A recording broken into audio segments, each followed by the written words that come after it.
Salut tout le monde et bienvenue de retour sur Abysseur. Aujourd'hui, on plonge dans une histoire vraie. Celle de deux jeunes hommes curieux qui ont décidé d'explorer une grotte. Leur envie de découvrir l'inconnu les a poussés à franchir les limites indiquées par les panneaux de sécurité. Un geste qui, au départ, semblait anodin, mais qui allait mener l'un d'eux à une fin tragique que personne n'oubliera jamais.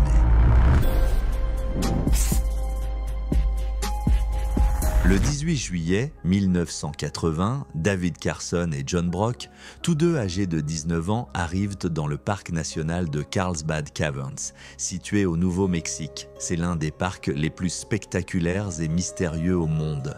Avec plus de 119 grottes connues, il est célèbre pour ses formations géologiques uniques et la beauté de ses structures souterraines. Contrairement à la plupart des grottes qui se forment par l'interaction de l'eau avec le dioxyde de carbone, celles de Carlsbad ont été façonnées par l'action de l'acide sulfurique, formé à partir de l'eau souterraine en contact avec les gaz pétroliers de la région. Ce processus peu commun a donné naissance à des structures étonnantes et rares, comme les lustres de gypse de la grotte Lechuguilla, pouvant atteindre jusqu'à 6 mètres de long. David et John étaient de vrais aventuriers dans l'âme, toujours à la recherche de lieux hors du commun, là où peu osaient mettre les pieds. Ce jour-là, avant de se rendre au parc, ils s'étaient arrêtés dans un petit bar des environs. Ils étaient excités, buvaient quelques bières pour faire monter l'adrénaline et se mettre dans l'ambiance. Lorsqu'ils sont enfin arrivés au centre des visiteurs, celui-ci était sur le point de fermer et la plupart des touristes avaient déjà quitté les lieux. Mais Carson et Brock avaient d'autres projets. Ils ne voulaient pas simplement suivre le circuit classique. Leur objectif était de dépasser les limites officielles, attirés par les couloirs sombres et inexplorés de la grotte. En approchant de l'entrée principale, ils ont vu les derniers groupes de touristes quitter les lieux, guidés vers la sortie. Malgré le coucher du soleil et la fermeture imminente du parc, ils ont continué leur chemin, s'enfonçant de plus en plus dans les profondeurs. Ils ont atteint une grande salle connue sous le nom de Théâtre Hall. Une grosse chaîne en bloquait l'accès, accompagnée d'un panneau bien visible. Accès interdit au-delà de ce point. Pour la majorité des gens, ce serait un signal clair pour faire demi-tour. Mais pour Carson et Brock, c'était presque une invitation. L'alcool et l'excitation de l'exploration ont pris le dessus. Après s'être assurés qu'ils étaient seuls, ils ont enjambé la chaîne et se sont aventurés plus loin, quittant les sentiers éclairés pour pénétrer dans l'obscurité totale. À mesure qu'ils progressaient, un silence profond et la vastitude des lieux les enveloppaient. La température baissait, l'air devenait plus lourd et une étrange tension planait. Carson, en tête, éclairait leur chemin avec une lampe torche dont la lumière peinait à percer l'obscurité absolue. C'est dans ce silence presque sacré qu'ils ont commencé à ressentir la peur de l'inconnu. Un monde encore vierge de toute présence humaine. Seuls leurs pas craquaient sur le sol. Ils essayèrent de rester prudents, bien que clairement affectés par l'alcool. Quelques mètres plus loin, ils sont tombés sur une grille verrouillée, installée pour interdire l'accès aux zones les plus dangereuses de la grotte. Ils se sont arrêtés un instant, hésitants. Pour beaucoup, cette grille aurait marqué la fin de l'aventure. Mais Carson et Brock ne comptaient pas renoncer. Une fois de plus, ils ont ignoré l'avertissement et se sont mis à chercher un passage. Ils ont vite repéré une petite corniche surélevée au-dessus du chemin principal. Peut-être qu'en passant par là, ils pourraient contourner la grille.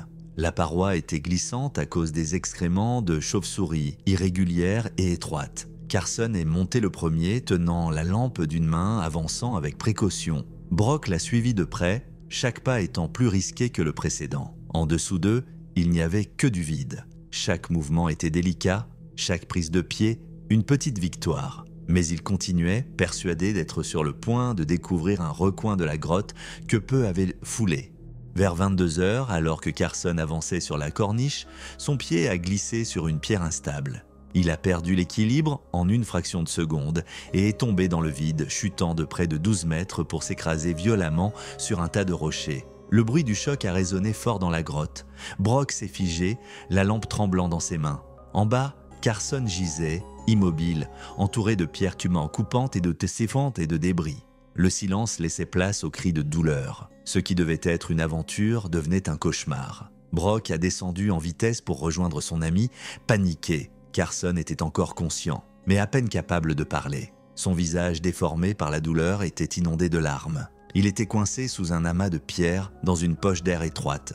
Brock s'est mis à les retirer frénétiquement. Le corps de Carson était couvert de blessures, ses bras, son visage et son torse pleins d'ecchymoses et d'éraflures. Mais le plus terrifiant pour Brock, c'était de voir les jambes de son ami complètement tordues et inertes. Il était tiraillé entre le besoin d'aller chercher de l'aide et la peur de laisser Carson seul. Ce dernier était incapable de bouger, partiellement enseveli, et chaque seconde comptait. Brock s'est donc lancé dans un périple de retour, tentant de sortir de la grotte pour appeler les secours. Après de longues heures d'efforts, il a enfin émergé de la noirceur, exténué et à bout de souffle. Au centre des visiteurs, il a trouvé le garde forestier John McLaughlin et lui a expliqué toute la situation.